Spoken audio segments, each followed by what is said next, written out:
But is West crazy? That was not our conclusion. In fact, we've rarely heard a man speak so honestly and so movingly about what he believes.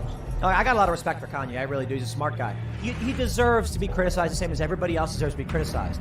But call him a billionaire. Call him a genius entrepreneur. Call him eccentric. Call him whatever you want, but give him credit where credit is due. Frankly, Kanye sounds much more sane than virtually everybody else in public life.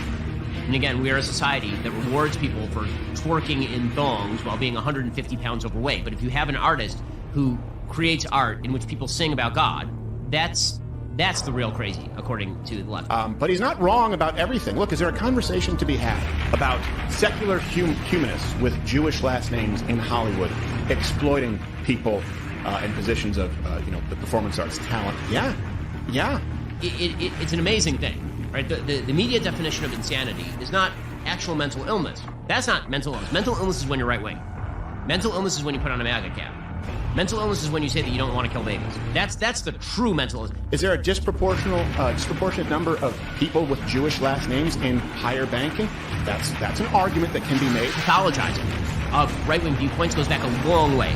It goes actually back to a book by Theodore Adorno called The Authoritarian Mind. The suggestion was that there was a pathological divide in capitalist societies. And so the idea was that if you were right-wing, you were going to become a fascist. And that was because you were pathologically ingrained. Right now, we are also joined by the gentleman who made that video that we just watched the first part of, and has made many other videos that we have enjoyed here on the show. Aamon Hawk, how are you doing? Good. Hello, everybody. I was just thinking about, as we were watching the first part of that video, there's a time many years ago when I was a grad student, and my friend Robin and I were both like covering something in our classes. We both sat in each other's classes to kind of see how the discussion went. And I remember I was sitting in on Robin's, and I wish I remember what it was, but I remember like a student in the class said just the most amazing series of like crazy stoner things I've ever heard anybody say in class. And Robin's response was, well, that's something you could say. Because she was just like she just didn't know what to say in the moment. She was just, that's something you could say, right? That's a combination of noises you can make, right? Like, and watching, it's like, well, that's an argument you could make, right? I mean, it's like, look, I'm not saying that like 5 Jewish bankers control the world and, drink everybody's blood. Right. It's an argument you could make. Huh. Yeah, I mean, usually the most common response I get to my videos is that people want to get high before they watch them, or they do not want to get high before they watch them. So I can understand both of those, especially the second one. One of the things I was going to say about this video is that that intro, I'm glad I worked. I really like how that intro turned out, but I rendered this one out in 4K, so sometimes those pixels get really pixelated. And that really bothers me, just from the zoom out from Tucker Carlson. But I really like that shot, though. Yeah, I think so, and I think it all kind of works too for the atmosphere. That like a little pixelated is not necessarily a worst thing for that. That's true. Yeah. So okay, I don't want to say too much more about this till we watch part 2 of the video, but wanted to introduce everybody. And we've just heard friends of show, Tucker Carlson, Tim Pool, and Steven Crowder say that actually, Kanye sounds like the sanest person they've ever spoken to. Yeah. What are you talking about? Crazy? There's nothing crazy here. So let's continue.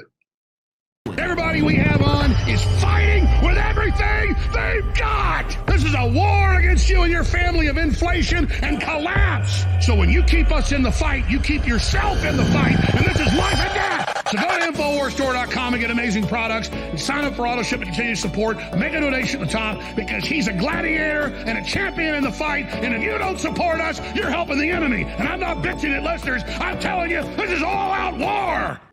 Ye, thank you so much for coming to Austin. Thank you for having me. And let's just get it all going now, because I want to get into everything about your plans to try to bring jobs to America, unifying people, running for president, all those other issues. We want to hear from Ye. Go ahead. There's Jewish people that are basically hiding me under their floorboards right now, under their wooden floors. It's like a reverse version of the Holocaust. I thought... That's right. You're not Hitler. You're not a Nazi. You don't deserve to be called that and demonized. Well, I see good things about Hitler also. Every human being has something of value that they brought to the table, especially Hitler. Let me just get this out front. I believe in free speech, and that's why I want you to be here and be able to say whatever you want. I'm quite the historian from a lot of multifaceted views. Alex. Yes, sir. I've got the perfect answer for the ADL. Netanyahu. What do you have to say to Alex Jones right now, Nick Fuentes and Ye? It was bad. It was bad for Trump to meet with Nick and Ye. Okay. Well, look. I'm glad you guys are here, and we can sit here and upset. All I'm telling you is, do you guys realize that the British government created Hitler? And the Nazis, in my view, were thugs that shook people down, did a lot of really bad things. But they did good things too. We're gonna stop dissing the Nazis all the time. Okay, we're gonna get to that. I don't want to get digressed into this, but remember I told you a story about my grandfather. Hey, I'm the head of the Mossad. I'm gonna kill you and take the children away from you. Thanks a lot, Netin. Back to you, Alex. I mean, I'm definitely overwhelmed here right now.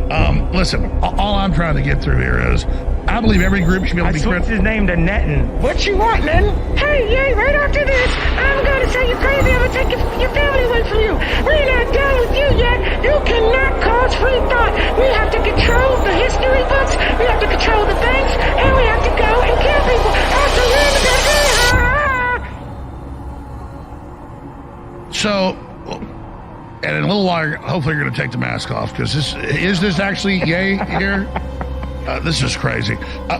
Listen, all I'm trying to say is, Milo's Jewish, and you've got a little bit of the Hitler fetish going on. It's not a fetish. I just love information. I'm not on the whole Jew thing. It's what I'm saying. I don't care if people talk about it. I believe in free speech. I'm just really worried about the forced injections, world government, 5G, the open borders, the collapsing currencies, war with Russia. What do you think? Nick? Let Ye speak. Let the man speak. You may not agree with what he has to say, but why don't you want him to speak? I don't get it. I do love Hitler. We love everyone. You're just saying love humanity and stop getting past the labels. It's love is the key. Everyone's promoting this loathing, and it's time to promote love. I mean, just because you're in love with the design, you're a designer. Can we just kind of say, like, you like the uniforms, but that's about it? No. There's a lot of things that I love about Hitler. A lot of things. Oh my God! Look. And he didn't kill 6 million Jews. That's just like factually incorrect. You are something else. Look, you look really friendly and nice, but with that mask, you look evil as hell. To Jamie Dimon, to the people who... What's that? Got an Amber Alert. Here's what I'm saying. Wow. My grandfather would never tell World War II stories. And after he died, we read over his stuff, and he never even told my dad all the stuff he did and everything. It was all in their letters and commendations. He told me, he said, kid, I was like 8 years old. I thought Amber Alerts is when my ex-girlfriend Amber was doing something in the streets. I got it. Before he died, I was like 5 years old. The point was, and I was like, tell me a World War II story. Tell me a World War II story. And he said, okay, well, we came in out of Africa. We came into Italy. He was there 3 years. He said by the time they got to Germany, they went into this death camp, and there were piles of dead bodies 100 feet tall with blackbirds eating people's eyeballs out. All I'm telling you is that just because you hate the globalists and what they're doing, and I get it. Klaus Schwab's grandfather was a Nazi. Okay, there's Nazis above the ADL. Yeah, but Nazis are like kind of cool. I've seen this video a couple times, and I've seen the original footage of Kanye and Alex Jones a couple times. And every time I watch it, like, none of that dialogue ever gets any less amazing. It's like, I love everybody. There are good things about everybody, especially Hitler. Right. At one point, Alex Jones tried to reel him back and be like, it's about love in general, right? Just loving everybody. He's like, no, I really love Hitler. Hitler specific. Yeah. It's about design, design is what you're into, right? He's like, no, I love everything about the Nazis. That's actually more of that original interview than I've ever watched. I actually found that more palatable than watching the original, which maybe is part of your intention in a weird way, and that the sinisterness is brought to the front. But yeah, what were you going to say? I was just going to say that the interview is like 3 hours long. I had it edited down as much as possible. There's a whole bunch of parts that I considered funny, but I still ended up cutting it because it disrupted the flow too much. I wanted to be as compact as I could, make a 3-hour interview. You unearthed a few lines that I actually didn't see making the rounds, like on Twitter, like for example, him literally saying Hitler did not kill 6 million Jews, like that kind of like flagrant Holocaust denialism. I didn't see that actually. You had to dig that up, I guess. Yeah, there's 2 points in the interview in which he that was the most blatant time. But the other time, before that, he said, and the Holocaust isn't what everyone says it was. That's what he says first. And then about 20 minutes later or whatever, he says the full-on outright denial. So I had to include that to show that that's like the full level of depravity. Yeah, I mean, it is interesting. Like, in a way, it's like the way that, thinking back to like 2016, the way that Donald Trump would say things like once every day and a half that in any normal election year would have just like ended the campaign. Like that would have been would have been at the very least all anybody talked about for months. But they would just kind of, a lot of these things would just kind of get lost in the noise. People would forget that he'd said them because there's something else, a day and a half later.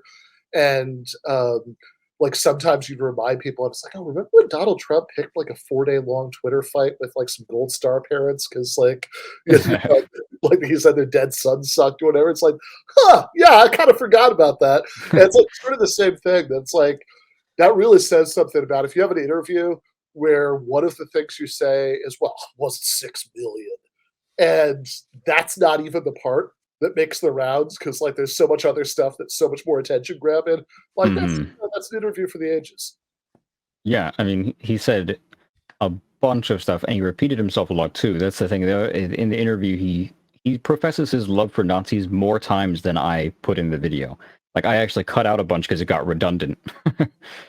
So yeah, there was a lot in that interview. So do you do drugs when you watch these interviews? Because no, I don't do any drugs whatsoever. And when I watch these, I'm just conveying sort of the cosmic horror that I feel when I'm watching it. That's what I always say. Like I get this, but it's a comical cosmic horror. Like I'm watching it, it's disturbing, but it's also definitely funny. It's like a funny Lovecraft. Exactly. Yeah. I'm curious, and I might just be ignorant of the artistic progression here, but like when you made that connection of like, not only is there this darkness in a lot of these right-wing pundits, right, but like that you want to bring it to the forefront, like with animation specifically, like how you made that connection, because it's a really good one. But there must have been some moment where you're like, I really have something here.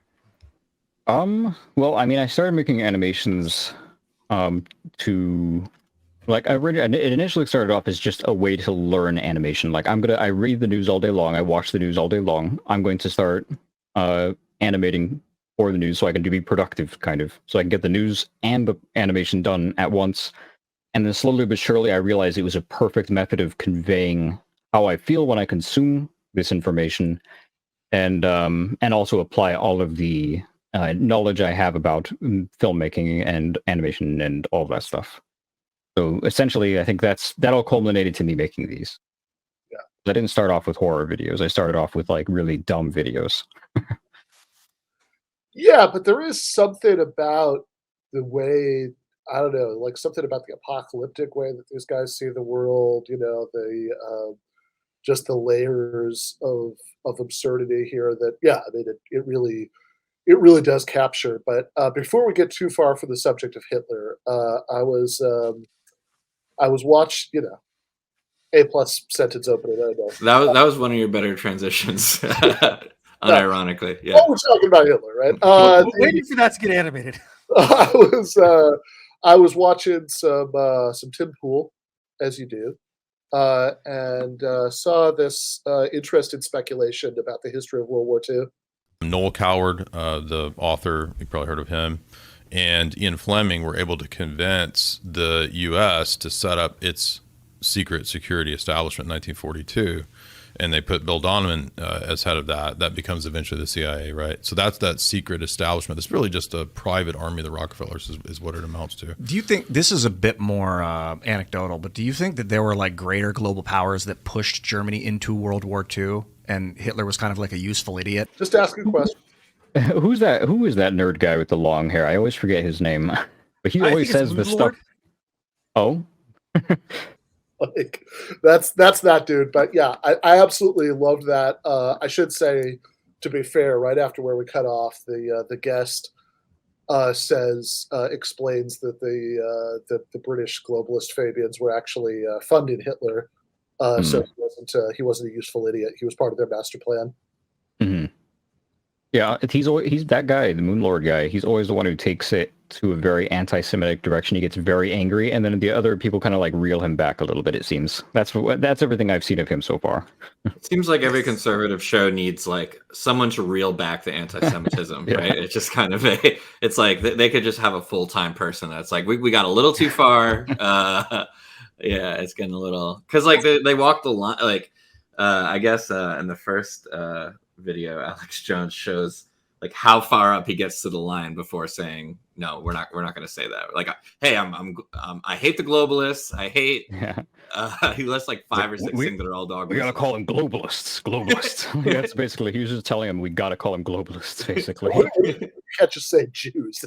Yeah. No. What they need is like it's like the way that like movie studios for like sex scenes, they'll have the intimacy coordinator. Like you should have the anti-Semitism coordinator. You have to, if you're going to do an anti-Semitism scene, you're going to have to like talk to them and, make sure, you're clear. You got to say globalist. Those coordinators are, they're out of work recently because they're just coming out with it. Like on, like the Steven Crowder stuff we watched. They're just saying the word Jew. Now he's trying Jewish last names, but. Oh yeah, they're unveiling now. Yeah.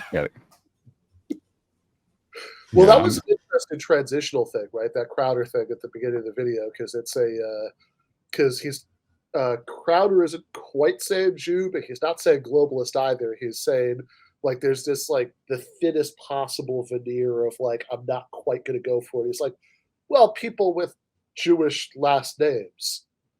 Yeah, I mean that was a crazy clip. I had to include it because I mean it was basically unveiled as well, and it was very unhinged stuff.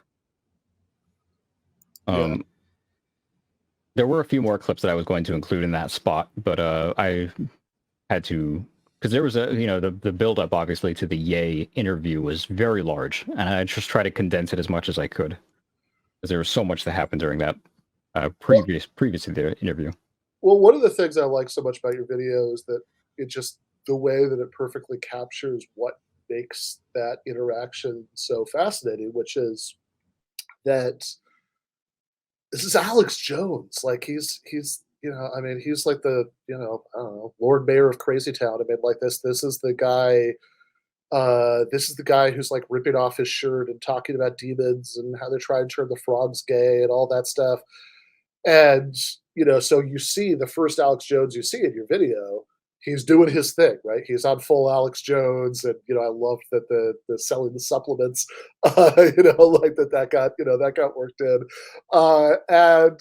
but then it's like, oh, okay, well, it's Kanye West, right? We're gonna get some clicks, we're gonna get some listens, have Kanye West on, and he just wants him to tone it down a little bit, and just the feeling that you get that like.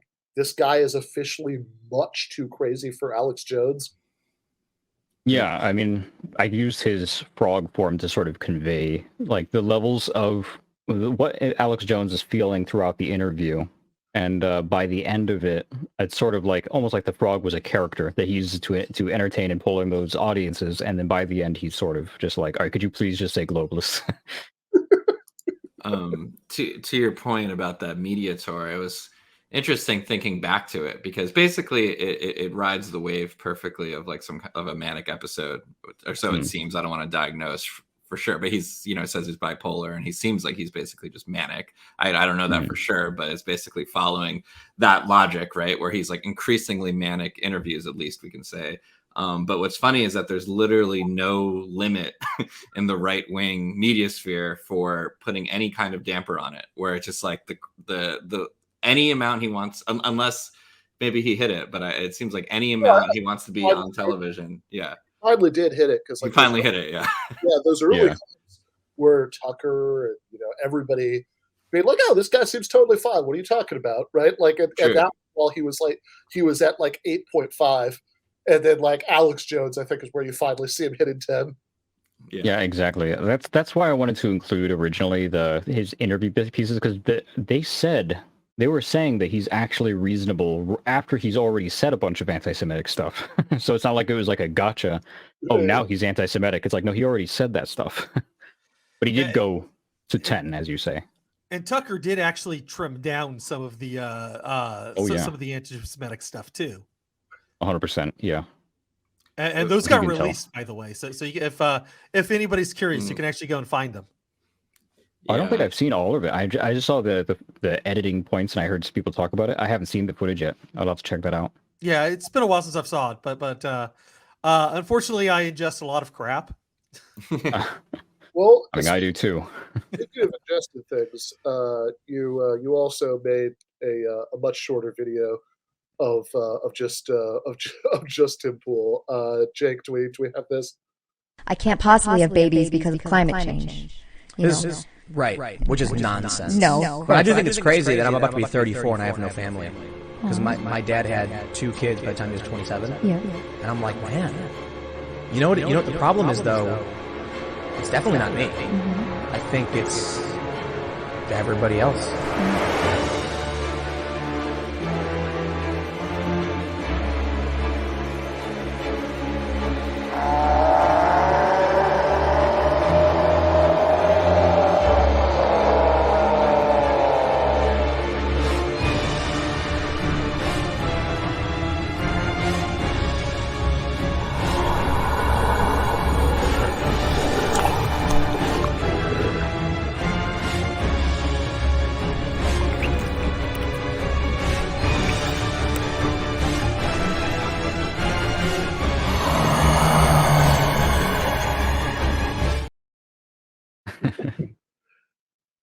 That was a fun one to animate.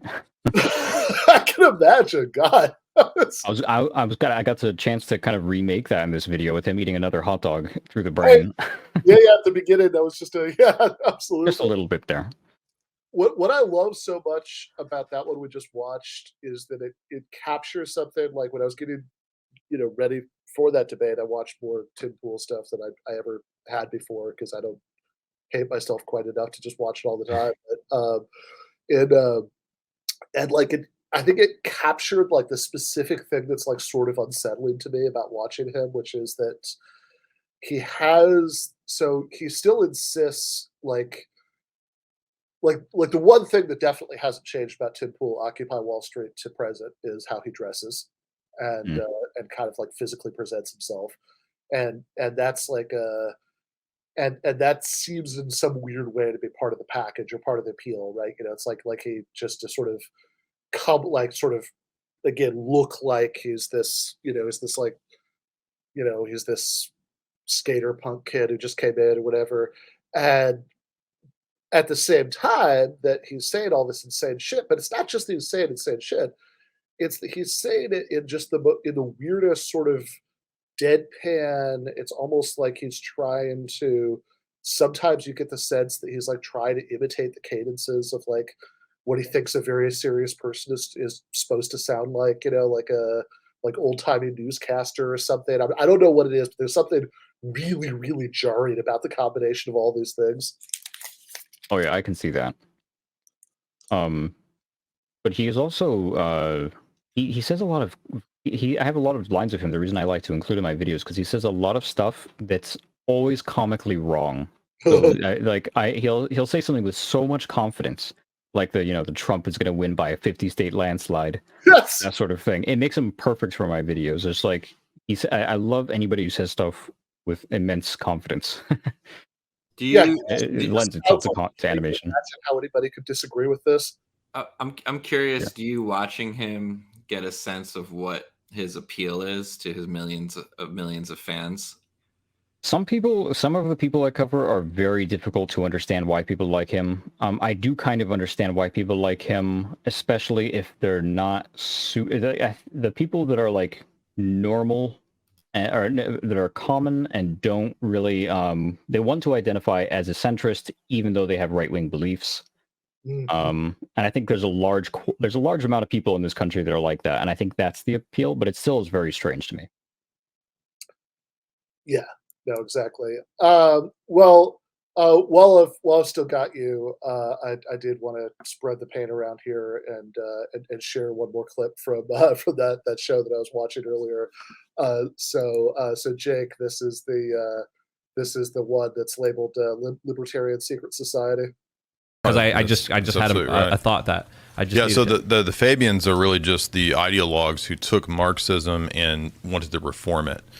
And their ideology was better. It was more successful, more useful than classical Marxism, because they were like, oh, the proletariat will rise up, and then proletariat just cares about going to lunch and eating their lunch pail, right? They're not interested in Marxist theory, right? So what the Fabians realized was that if we combine the Marxist revolution with big money, we could have a lot more effect, and that's precisely what they did. And so Beatrice Sidney Webb, George Bernard Shaw, they actually got to be really good buddies with a lot of the American industrialists and elites, and they influenced them, including Henry Ford, to be into forms of socialism.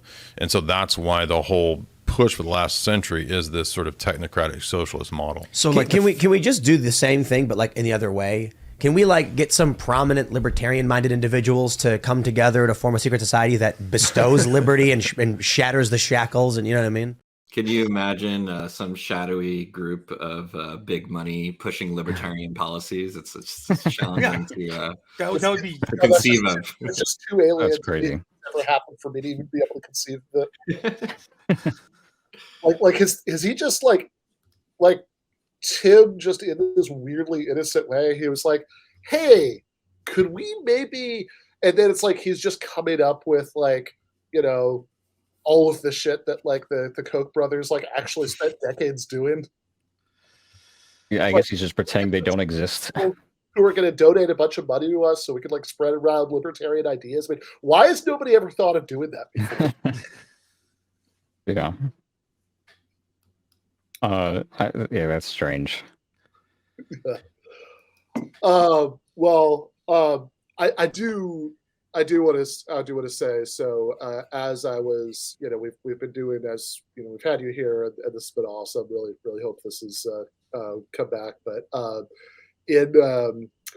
But as I was like going through and looking at some of your other videos to talk about after Adolf, I noticed, so like, okay, so usually the ones that we'll watch on here are sort of right-wing pundits or politicians saying things that sort of lend themselves to Lovecraftian cosmic horror imagery, but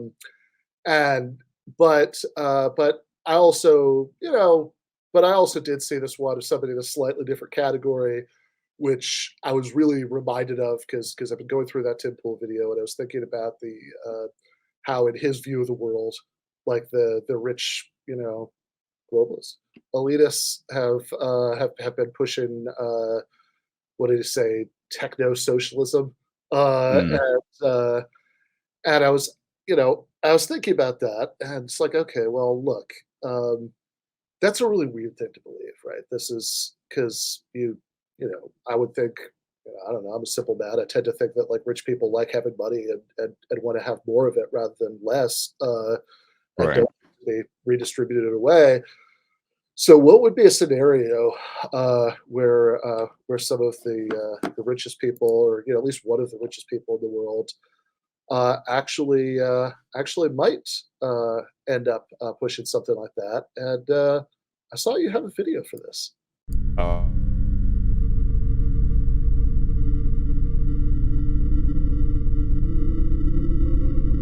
All right, welcome to the Neuralink product demo. I'm really excited to show you what we've got. I think it's gonna blow your mind. So I want to emphasize the purpose of Neuralink. Like, what's our goal? Our goal is to solve important spine and brain problems with a seamlessly implanted device. And this is sort of what it looks like. This is our little device. I mean, frankly, to sort of simplify this, what we're, I mean, it's more complicated than this, but it's in a lot of ways, it's kind of like a Fitbit in your skull with tiny wires. So does it actually work? And what I'm excited to show you, I call it like the little pigs demo. Yeah.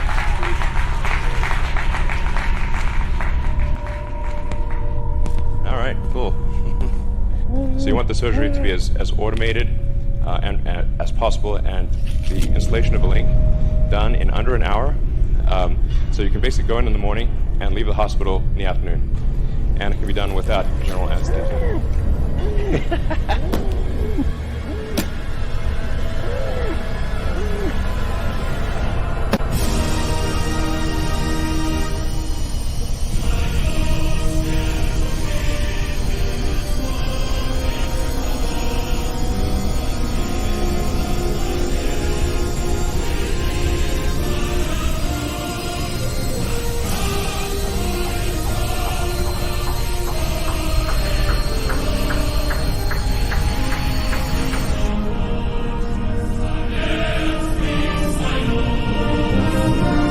Let's imagine for a few moments what our life would be like if we could access, let's say, 20% of our brain's capacity.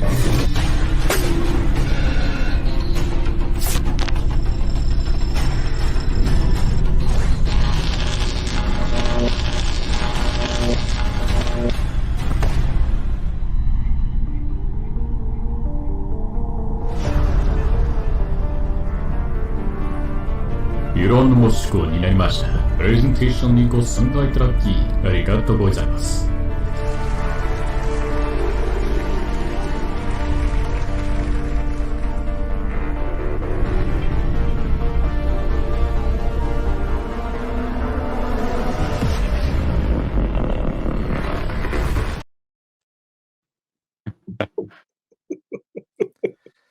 Oh man, look at those graphics. That's one of my older ones. It was so amazing, though. Just the like. I mean, is that?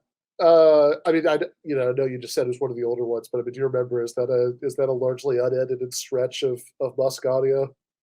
Oh yeah.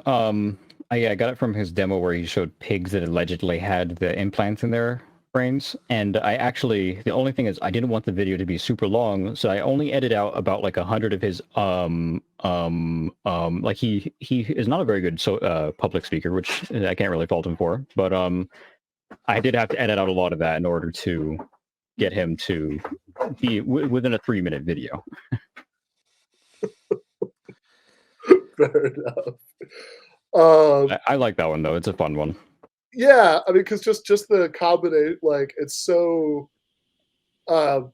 just the actual Musk audio track. I mean, the fit between that and what he's doing in the video. What does he call him? Like a little, like, he's actually talking about a real pig, but he says like, "Come here, little piggy." A little pig. Yeah.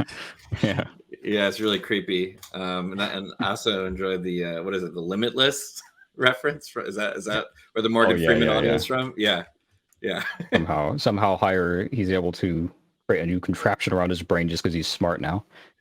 But I also there was what was I gonna say? The that stretch of animation where it zooms through, I remember being concerned about that causing epilepsy or anything, but it's one of my favorite scenes that I've done just because I really like the visual. In general, I like the this is similar to what I always say about my animations, which is that I don't really change it from the audio of what they say that much, because I don't think parody, like, you can't really parody from what they say, so you have to build around it instead visually, and I think that's more effective. What I'm trying to say. Yeah, no, I think that makes a lot of sense to me. That like, just try to come up with a more extreme, like in some of these cases too. Like, we're not going to play it right now, but we played before in the show, like the one. Well, actually, two of my favorite examples of this that you did were one, the Swanson one, that's like the couple sitting on the couch watching Tucker Carlson on TV as he like works himself into like a fit of like, of like anger about, immigrants and homeless people, and all this stuff. Yeah. Or there's like a somewhat similar one. There's like I think it might just be called Charlie Kirk Descends into Madness, and it's like in both cases, it's like trying to come up with a more extreme version of the actual words that are coming out of their mouths would be pointless, right? I mean, Exactly. That's exactly what I'm saying. Yeah, so I mean, it makes perfect sense to me that, as you say, just don't try to add to it. Just build around the. There's like the olden days. They used to like when you do a political cartoon, you write a giant speech bubble of what they're saying, and it's just a little bit more crazy than what they say in real life. Like that's not needed at all anymore. But really, I also want to like thank you because I try to avoid a lot of what these people do and what these people say, and a lot of it is because I'm feeling the dread that you express. So I think seeing that actually visually, it's horrific, but in a way, it's almost soothing. Like compared, like because it's cathartic, yes, because that's what I don't realize it, but that's what I feel inside. Because like some of this stuff just feels civilization ending in a really weird way. So also thank you for watching so much of it. I hope that doesn't affect you negatively. Yeah, I mean it's a sublimation process. I consume the garbage that they produce, and then I turn it into something that I consider fun. So I think that viewers appreciate that as well. Yeah, absolutely. Thank you for your service. But I do. So before we let you go, can you tell people where they can find all of this and how they can support you? Sure. I mean, I've got a Patreon, Aamon Hawk or Aamon Animations on Patreon, and my YouTube is Aamon Animations, and everywhere else on all the other social medias, I'm Aamon Hawk. I'm going to be doing some Twitch streams probably by the end of this month, I believe. There should be a whole crazy event because I have a whole bunch of features, like I can turn into Donald Trump and Alex Jones and all of that, so it'll be a whole lot of fun. And yeah, those are basically all the projects I'm working on currently. Very nice. All right. Thank you so much, Aamon. Thank you very much.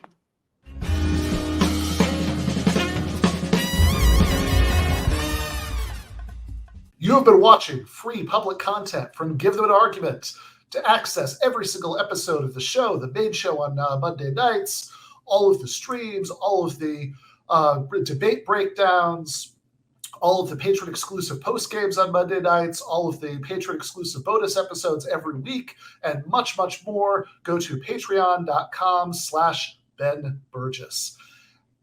I cannot resist ending this with, don't be foolish.